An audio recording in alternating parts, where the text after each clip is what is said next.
உங்கள் உயர்வுல நீங்க நல்லா இருக்கணும், உங்களுடைய குணநலன்கள் நீங்க நல்லா இருக்கணும், இது போக உங்களுடைய ஐஸ்வர்யத்தில் செழிப்புல நீங்க நல்லா இருக்கணும். நீ நல்லா இருக்க வேண்டும் என்று நான் விரும்புகிறேன்.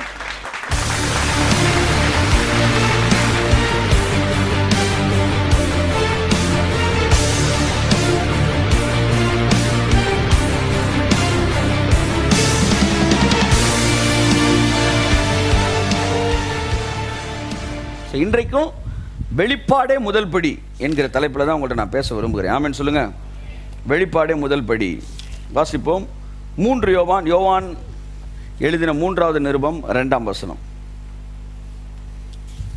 பிரியமானவனே, உன் ஆத்துமா வாழ்கிறது போல நீ எல்லாவற்றிலும் வாழ்ந்து சுகமா இருக்கும்படி வேண்டுகிறேன். நீ எல்லாவற்றிலும் வாழ்ந்து சுகமா இருக்கும்படி வேண்டுகிறேன். பைபிள் நீங்க எல்லாத்துலயுமே நல்லா இருக்கணும்னு விரும்புது. ஆமென் சொல்லுங்க. எல்லாத்துலயுமே நல்லா இருக்கணும்னு விரும்புது. எல்லாத்துலயுமே நீங்க நல்லா இருக்கணும்னு விரும்புது. என்று விரும்புகிறேன் என்று ஐ விஷ் அப்படின்னு இருக்கு ஆங்கிலத்தில், ஐ ப்ரே அப்படின்னு இருக்கு ஆங்கிலத்தில். நீங்க எல்லாத்துலயுமே நல்லா இருக்கணும்னு விரும்புறாராம்.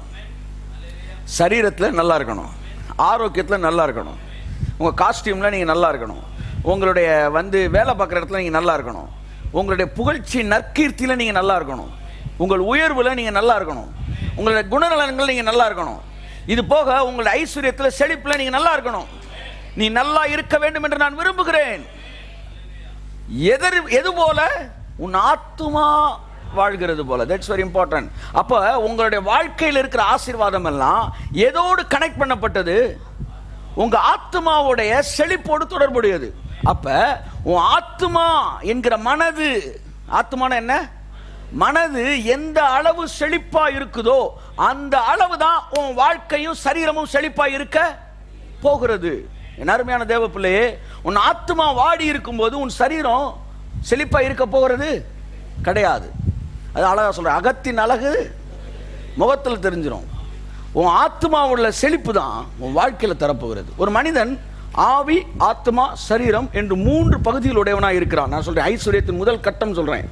the beginning study of prosperity நான் சொல்ல வரேன். நம்முடைய சிந்தனை மண்டலம் அதான் முக்கியம். என்னதான் பணத்தை ஐஸ்வர்யத்தை பற்றி பேசுங்க, இல்லை நான் பழைய செருப்பில் தான் நடப்பேன் என்று பிடிவாதமாக இருக்கிறவனை நீ ஒன்றுமே செய்ய முடியாது. அவனுக்கு தேவை உடனடியாக வெளிப்பாடு, ஒரு வெளிச்சம். ஏன்னா அவனை பொறுத்தவரை ஐஸ்வர்யம் ஆபத்தானது என்று ஓரத்தில் ஒரு தப்பான ஒரு இருட்டு என்ன செய்யுது இருக்கு. ஆமாம், ஐஸ்வர்யம் நம்மளை காலை வாரிடும், அது நம்மளை கொண்டு போய் கெடுத்துரும், நரகத்துக்கு கொண்டு போயிடும்.